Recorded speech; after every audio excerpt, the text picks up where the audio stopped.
بسم اللہ الرحمن الرحیم۔ یہ ویڈیو کے ذریعے ہم کسی کا دل یا کسی کے دھرم کو تکلیف پہنچانا نہیں چاہتے، ہم تو بس اتنی کوشش کرتے ہیں کہ ہر انسان کو حقیقت کا پتہ چلے۔ یہ ویڈیو سننے کے بعد آپ خود ہی فیصلہ کیجئے صحیح یا غلط۔ Please like, comment and subscribe. یہاں سے شروع کر رہا ہوں جہاں سے میں نے ختم کی تھی کہ اللہ نے قرآن اور حقیقت رسول یہ دونوں ایک چیز ہیں، یعنی وجود رسول حقیقی قرآن ہے۔ حالانکہ اللہ نے اس قرآن کے لیے کہا بسم اللہ الرحمن الرحیم انا انزلنا فی لیلۃ القدر، ہم نے اس قرآن کو شب قدر میں نازل کیا۔ وما ادراک ما لیلۃ القدر، اور تمہیں پتہ ہے کہ یہ قدر والی رات کیا ہے؟ لیلۃ القدر خیر من الف شہر، یہ قدر والی رات 1000 مہینوں کے راتوں سے بہتر۔ یہ نہیں کہا کہ برابر، 1000 مہینوں کے راتوں سے بہتر، یعنی جس رات میں قرآن آ رہا تھا، جس رات میں قرآن آ رہا تھا وہ رات 1000 مہینوں کے راتوں سے بہتر ابھی آ رہا تھا، ابھی آ رہا تھا۔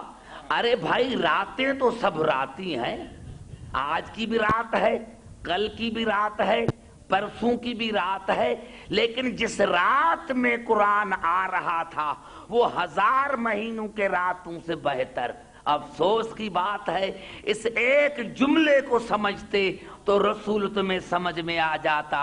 ارے جس رات میں قرآن آ رہا تھا وہ 1000 مہینوں کے راتوں سے بہتر، تو جس رات میں آ رہا تھا وہ رات عام راتوں جیسی نہیں، تو جس کے قلب پر ٹھہرا وہ تم جیسا کیسا۔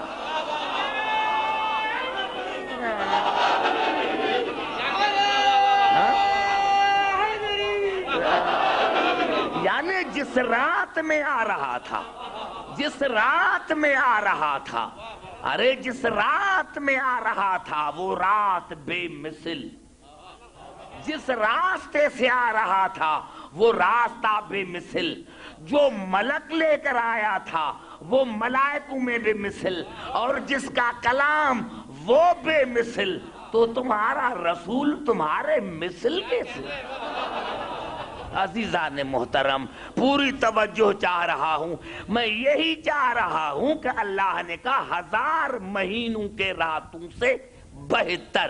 اب کتنا بہتر یہ کوئی نہیں کہہ سکتا، یعنی قرآن کی فضیلت کی کوئی حد نہیں۔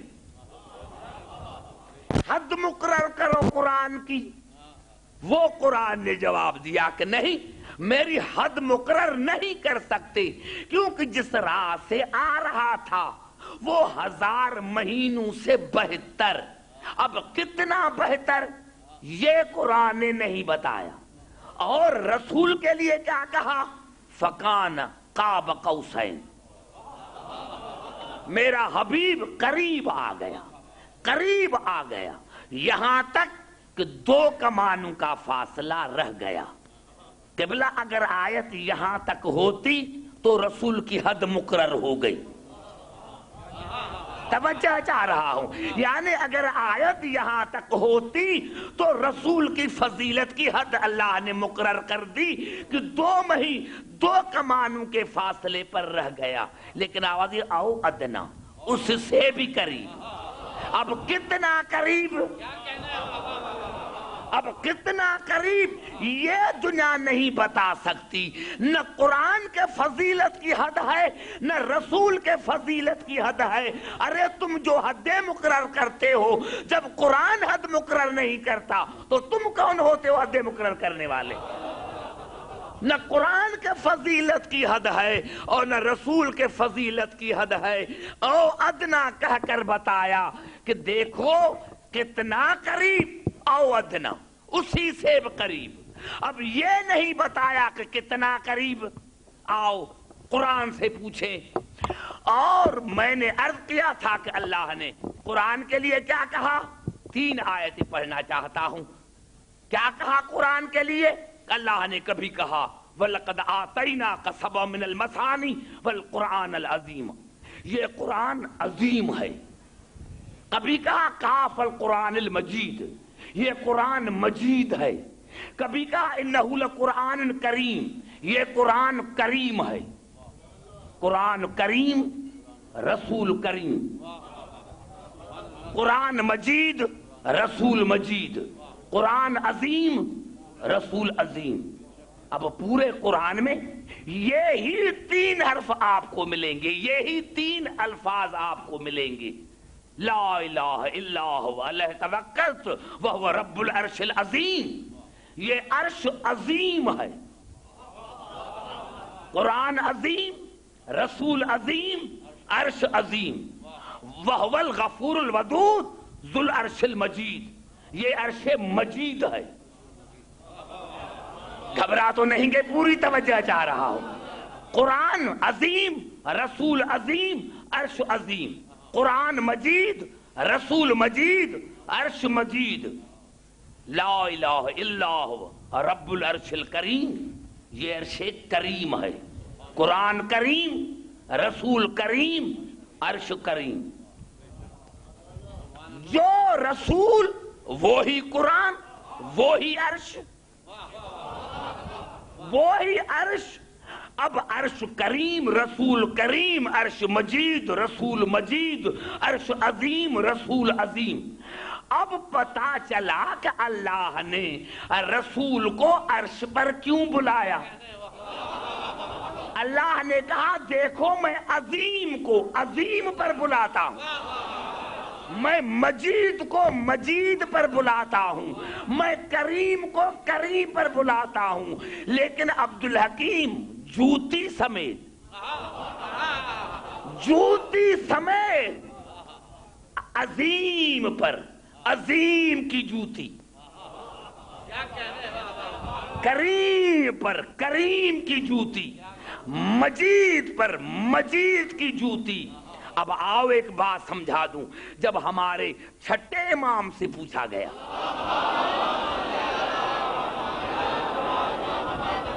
کہ مولا اللہ نے عرش کو عظیم کیوں کہا، آپ نے فرمایا تمام عظمتیں عرش کے نیچے ہیں، کعبہ نیچے، لوح محفوظ نیچے، کرسی نیچے، تمام عظمتیں عرش کے نیچے، اسی لیے اللہ نے اس کو عظیم کہا۔ اور وہ عزت والا ہے، اسی لیے اللہ نے اس کو کریم کہا۔ اور اللہ نے مجید اسی کو اسی لیے کہا کہ کوئی بھی عظمت عرش سے باہر نہیں، ہر عظمت پر محیط ہے۔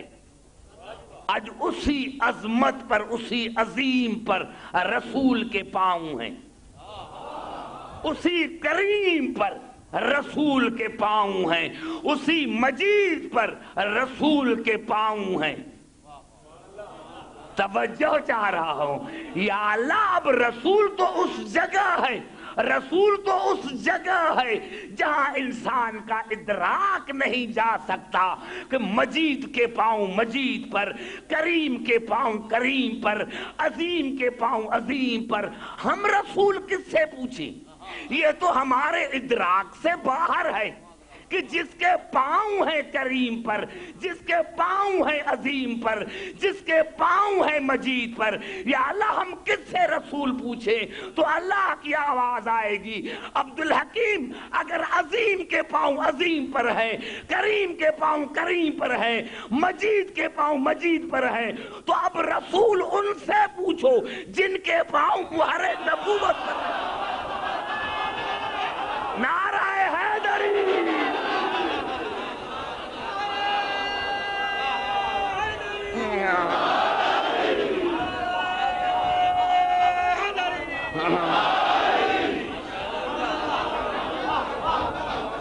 ان سے رسول پوچھو کہ رسول کیا ہے، تمہیں پتا کیا؟ تم نے ان سے رسول پوچھا، تم نے ان سے رسول پوچھا. ارے بھائی میں ایک عرض کر دوں عزیزان محترم اور پوری توجہ چاہ رہا ہوں کہ مقام نقص میں رہ کر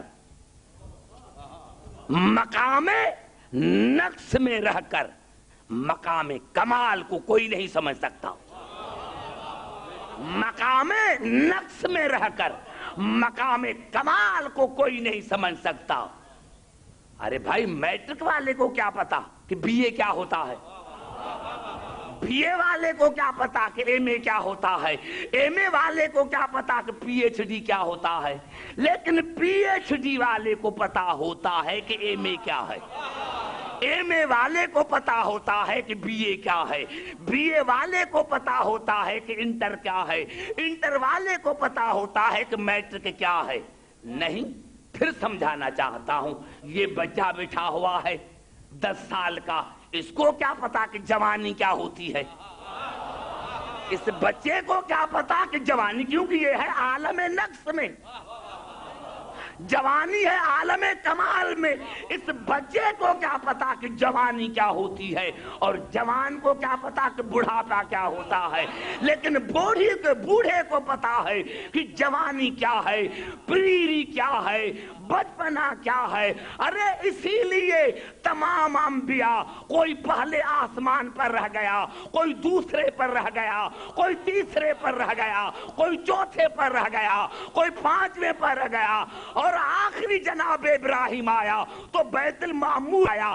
ارے سارے نبی مقام ادنا میں. رسول ہے قاب قوسین پر. جب آدم سے لے کر عیسیٰ تک کوئی رسول کے مقام کو سمجھ نہیں سکتا تو آج کا دال خور ملا رسول کو کیا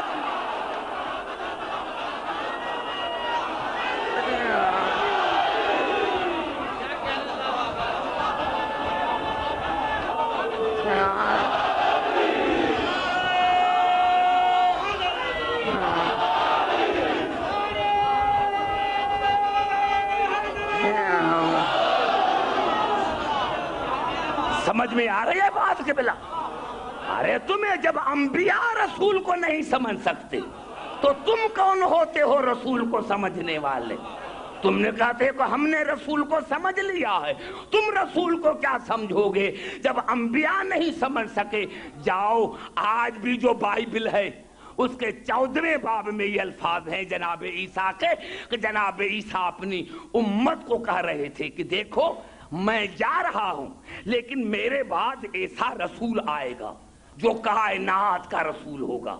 اس کا کلام خدا کا کلام ہوگا، اس کا فعل خدا کا فعل ہوگا. ایک امتی کھڑا ہو گیا اور اس نے کہا عیسیٰ یہ بتائیے اللہ کے رسول کہ تم اس جیسے نہیں ہو؟ تو کہا خبردار، میں تو اس کے جوتی کے برابر نہیں، میں تو اس کے جوتی کے برابر نہیں، کیونکہ اس کی جوتی قاب قوسین پر جائے گی، میں چوتھے آسمان پر رہ جاؤں گا. ارے جب جناب عیسیٰ کہہ رہے ہیں کہ میں رسول کے جوتی جیسا نہیں تو تم رسول جیسے کیسے؟ جب انبیاء کہہ رہے ہیں، انبیاء نہیں، مجھے مزہ نہیں آیا. ہو سکتا ہے کہ کوئی اعتراض کرے تو پھر آیت پڑھنا چاہتا ہوں. یہ قبلہ الفاظ ہیں سورت بقر کے. وقال لهم نبیہم ان آیت ملکہ ان یاتیکم تابوت. جناب شمعون نبی ہیں، اس نے اپنے قوم کو بتایا کہ اللہ نے جو تم پر حاکم بنایا ہے اس کا نام طالوت ہے، اور اس کی نشانی یہ ہے ان آیت ملکی ان یاتیکم تابوت. اس کی نشانی یہ ہے کہ وہ آپ کے پاس تابوت لائے گا. تابوت، صندوق نہیں، تابوت لائے گا. تابوت، یہ کون سا تابوت ہے؟ ہر تفسیر کو آپ پڑھ کر دیکھیں. یہ وہی تابوت ہے جس میں جناب موسیٰ کی والدہ نے جناب موسیٰ کو بند کر کے دریا میں پھینکا تھا. لکڑی کا بنایا ہوا تابوت؟ قرآن بتا رہا ہے سورۃ مائدہ میں، وہ انشاءاللہ مجھے موقع ملا تو پڑھوں گا، کہ یہ بنی اسرائیل جہاں اس تابوت کو لے کر جاتے تھے جنگ فتح، کسی کو اولاد نہیں ہوتا تھا تو تابوت پر دعا مانگتا تھا، اس کو اولاد ملتی تھی، کسی کی حاجت پوری نہیں ہوتی تھی تو تابوت لے کر آتا تھا، تابوت کے پاس آتا تھا۔ ارے اللہ سے پوچھو یہ بدعت نہیں تو اور کیا ہے؟ اللہ سے پوچھو یہ بدعت نہیں تو اور کیا ہے؟ جناب موسیٰ تو چلے گئے، اب یہ تو لکڑیوں کی بنی ہوئی صندوق ہے، یہ تو لکڑیوں کا بنا ہوا تابوت ہے، اور اللہ نے کیا کہا؟ ان آیت ملکی ان یاتیکم تابوت فیہ سکینۃ من ربکم، اس میں دنیا اور آخرت کے لیے تمہارے لیے تسکین ہے، تمہارے لیے تسکین ہے۔ کیوں کہ یہ جہاں تابوت جاتا ہے، یہ جہاں تابوت جاتا ہے وہاں بنی اسرائیلوں کو فتح ملی، اور یہ تابوت جناب طالوت لے کر آئے گا، اس میں تمہارے لیے سکون ہے، تسکین ہے۔ ارے جو تابوت، جس تابوت کی نسبت موسیٰ سے ہے اس پر دعا مانگنا جائز ہے، اسی دعا مانگو تو اولاد ملے، جنگ کے میدان میں لے کر جاؤ تو جنگ فتح ہو۔ ارے موسیٰ کے تابوت میں اتنی کرامت ہے اور حسین کے تابوت میں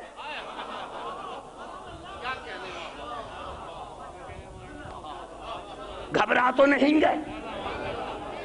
اللہ نے کہا وہ طالوت لے کر آئے گا، تابوت لے کر آئے گا، فیہ سکینۃ من ربکم وبقیۃ مما ترک آل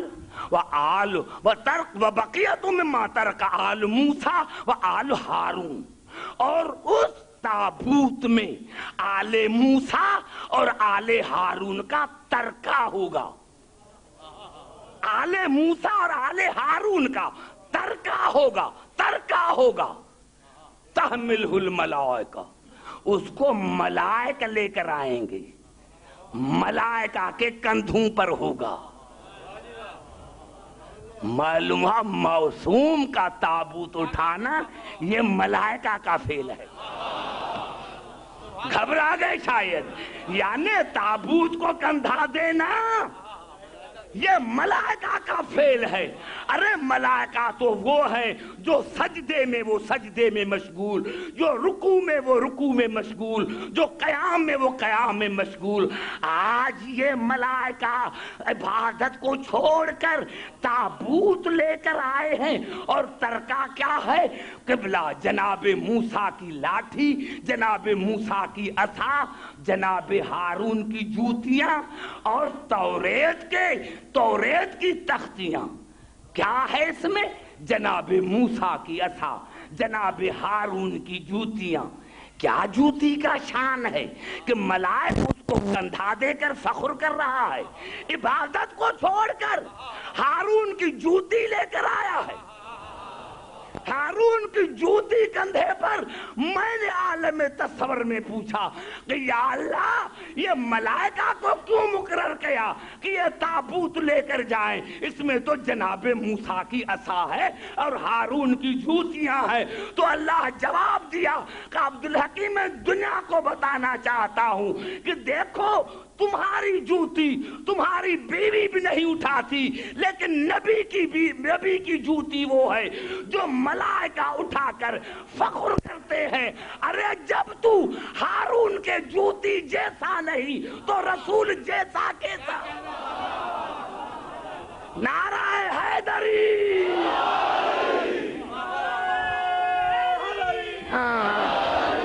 سمجھ میں آئی بات ابھی؟ بھائی گھبرا تو نہیں گئے؟ توجہ ہے میری گفتگو پر۔ تحملہ الملائکہ، اس کو ملائکہ لے کر آئیں گے۔ کیا ہوں گے اس میں؟ بقیۃ مما ترک آل موسیٰ و آل ہارون، موسیٰ کی آل کا ترکہ، ہارون کی آل کا ترکہ۔ تعجب ہے، تعجب ہے، یا اللہ جب جناب موسیٰ کو اولاد ہی نہیں تو اس کی آل کہاں سے آئی؟ دیکھو کتنا میں نے بڑا جملہ کہہ دیا، کتنا میں نے بڑا جملہ کہہ دیا۔ جناب موسیٰ کو اولاد ہی نہیں تو اللہ نے آل کیوں کہا؟ تو جواب ملا عبدالحکیم یاد رکھنا، ارے موسیٰ کو نہیں بھائی کو، ہارون کو تو ہے، موسیٰ کو نہیں بھائی ہارون کو تو ہے۔ اللہ نے کہا ہارون کی اولاد موسیٰ کی اولاد ہے، تو پھر شرم نہیں آتی؟ قرآن نے بتایا کہ ہارون کی اولاد موسیٰ کی اولاد ہو سکتی ہے، تو جب ہارون کی اولاد موسیٰ کی اولاد ہو سکتی ہے تو علی کی اولاد بھی رسول کی اولاد ہو سکتی ہے۔ نعرہ حیدری!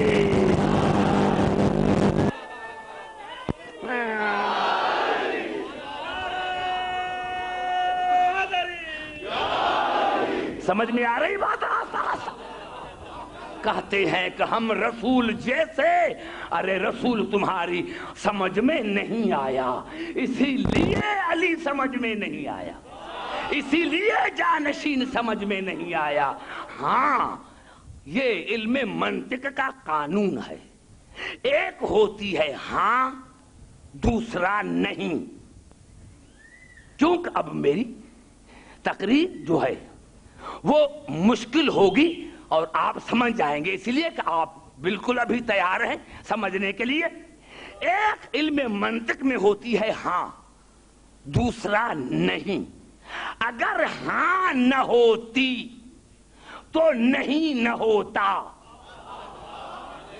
اگر الا نہ ہوتی تو لا نہ ہوتا۔ لا الہ الا اللہ، اگر الا نہ ہوتی، ہاں نہ ہوتی تو نہیں نہ ہوتا۔ ہاں نہیں پر حاکم، زمین میں جمود ہے، پتھر میں جمود ہے، یہ جمادات ہے نا، اس میں جمود ہے، یعنی نہ بڑھتا ہے نہ گھٹتا ہے۔ لیکن نباتات میں جمود نہیں، تحرک ہے، گڑتی بھی ہے بڑھتی بھی ہے، اس میں ہاں ہے، اسی لیے نباتات حاکم ہے زمین کی۔ اب جب بھی زمین سے نباتات نکلے گی تو زمین سینہ چیر کر اس کو جگہ دے گی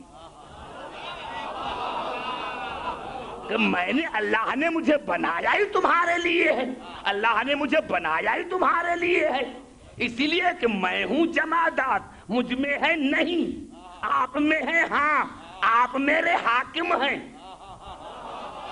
پھر نباتات میں تحرک ہے، احساس نہیں، جانوروں میں احساس ہے، اسی لیے جانور حاکم ہیں نباتات کے۔ جس درخت میں جانور منہ ڈالے گا وہ نیچے ہو کر آئے گا، کہے گا تو میرا حاکم ہے، میری جان حاضر ہے، میں دیکھوں کس قدر مجھے سمجھتے ہو۔ پھر جانوروں میں احساس ہے، عقل نہیں، انسانوں میں عقل ہے، اسی لیے انسان حاکم ہے جانوروں کے۔ روزانہ کتنے بکرے کٹتے ہیں، کتنے جانور کٹتے ہیں، ہل میں چلا جاتے ہیں، ٹانگے میں۔ کبھی انہوں نے آپ کو کہا کہ نہیں چلاؤ، نہیں مارو، نہیں ذبح کرو؟ وہ آپ کو گردن جھکا کے دیتے ہیں کہ اللہ نے ہمیں بنایا ہی تمہارے لیے ہے، تم ہمارے حاکم ہو، تم ہمارے حاکم ہو۔ پھر انسان میں عقل ہے، روح القدس نہیں، گھبرا نہ جانا، دیکھو انسان میں عقل ہے، روح القدس نہیں، انبیاء میں روح القدس ہے، اسی لیے انبیاء حاکم ہیں انسانوں کے۔ نبی بلائے تو جانا پڑے گا۔ پھر انبیاء میں روح القدس ہے، روح امری نہیں ہے۔ محمد اور آل محمد میں روح امری ہے، اسی لیے محمد اور آل محمد انبیاء کے بھی حاکم۔ توجہ ہے میری گفتگو پر؟ اسی لیے محمد اور آل محمد انبیاء کے بھی حاکم کسی نبی کو بلائیں تو آنا واجب. سمجھ میں آئی بات؟ یعنی نبی محمد آل محمد حاکم ہیں انبیاء کے بھی. اب اس کے بعد توحید ہے. اب پتا چلا کہ انبیاء کے بھی حاکم، انسانوں کے بھی حاکم، جانوروں کے بھی حاکم، نباتات کے بھی حاکم، جمادات کے بھی حاکم. پہلے مثال کو سمجھو پھر قرآن پڑھو. بھائی میں ایک بات عرض کر دوں، آپ سو گئے، صبح کو اٹھے، آپ نے دیکھا کہ مرغا مرا پڑا ہے، اس کا گوشت کھاؤ گے؟ کیوں؟ اللہ نے تو حلال قرار دیا ہے. بکرا آپ نے دیکھا رات کو زندہ ہے، صبح کو آپ اٹھے دیکھا مردہ پڑا ہوا ہے، اس کا گوشت کھاؤ گے؟ کیوں؟ اسی لیے کہ مرغا اور بکرا وہ تھے آپ کی رعیت، آپ سے اس کے حاکم. رعیت حاکم کے کام نہ آئے تو مردار. کتنے گھبرائے ہوئے ہیں.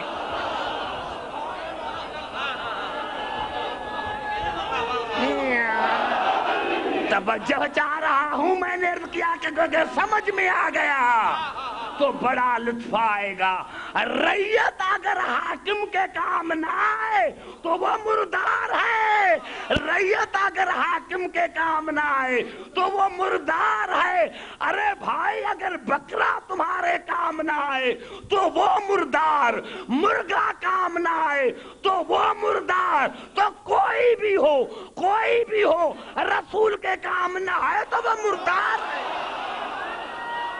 نعرہ حیدری.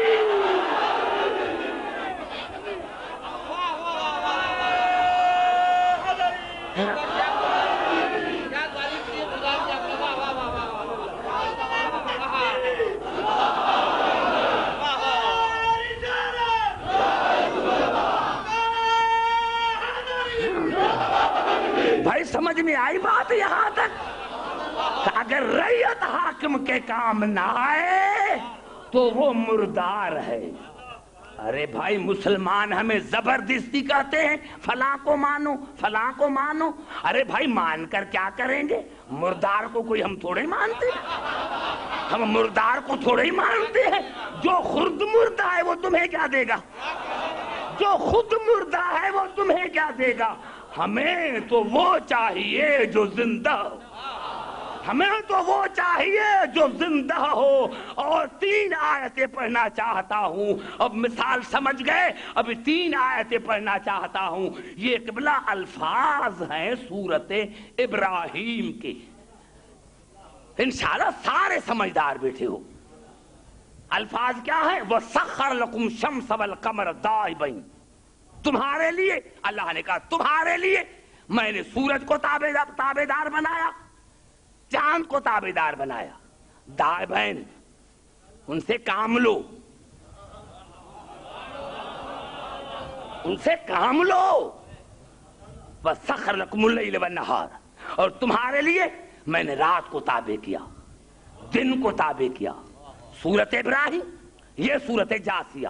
وَسَخَّرَ لَكُم مَّا فِي السَّمَاوَاتِ وَمَا فِي الْأَرْضِ جَمِيعًا مِّنْهُ. اللہ نے کہا جو زمین اور آسمان میں ہے سب تمہارا تابعدار ہے. گھبرا تو نہیں گئے؟ جو زمین اور آسمان میں ہے سارا تمہارے تابعدار، سارا تمہارے تابعدار. لیکن اللہ نے کہا ان فی ذالک لآیات لقوم یتفکرون. اس بات کو وہی سمجھ سکتے ہیں جن کو فکر ہے، سارے نہیں، بے عقل نہیں.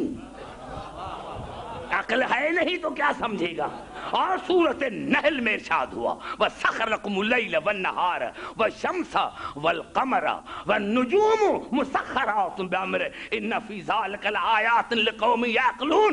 اللہ نے کہا میں نے تمہارے لیے رات کو تابع بنایا، دن کو تابع بنایا، سورج کو تابع بنایا، چاند کو تابع بنایا، ستاروں کو تابع بنایا. لیکن یہ بات وہی سمجھ سکتے ہیں جو صاحبان عقل ہو. ارے بھائی آؤ، اللہ نے سورج تابع بنایا ہے، تو اگر رمضان کا مہینہ آتا ہے گرمی ہوتی ہے تو سورج کو کہو جلدی غروب ہو جائے، اور رات میں اندھیرا ہے تو چاند کو کہو کہ جلدی نکل آئے، اور اگر بادل ہیں تو بادل کو کہو ہٹ جاؤ، ستاروں کو کہو نکل آؤ۔ جب اللہ نے کہہ دیا ہے، اللہ نے کہہ دیا ہے تو کر کے تو دکھاؤ۔ ہم تو مسلمان ہی نہیں تمہاری نظر میں، تم قاری قرآن بھی ہو، حافظ بھی ہو، مسلمان بھی ہو، تو تم تو کر کے دکھاؤ۔ ہاں قبلہ خدا کی قسم، میں نے کیا کہا، قرآن تھیوری، آل محمد پریکٹیکل۔ اگر آل محمد کر نہ دکھاتے تو آج کا ملاقات، بھائی پہلے کسی نے کیا ہے جو ہم کریں؟ پہلے کسی نے سورج کو تابع کیا ہے جو ہم کریں؟ پہلے کسی نے اور نام بھی ہے، سورج چاند ستارے، اور ان کا تو اللہ نے نام ہی نہیں لیا، تین کا تو نام لیا ہے، سورج کا، چاند کا اور ستارے کا، ان کا تو نام لیا ہے۔ ارے بھائی اگر نہ کر کے دکھاتے تو آج کہتے بھائی پہلے کس نے کر کے دکھایا ہے کیا؟ اسی لیے رسول نے چاند کو 2 ٹکڑے کر کے، علی نے سورج کو پلٹا کر، اور بطول نے ستارے کو اتار کر بتایا کہ تم آؤ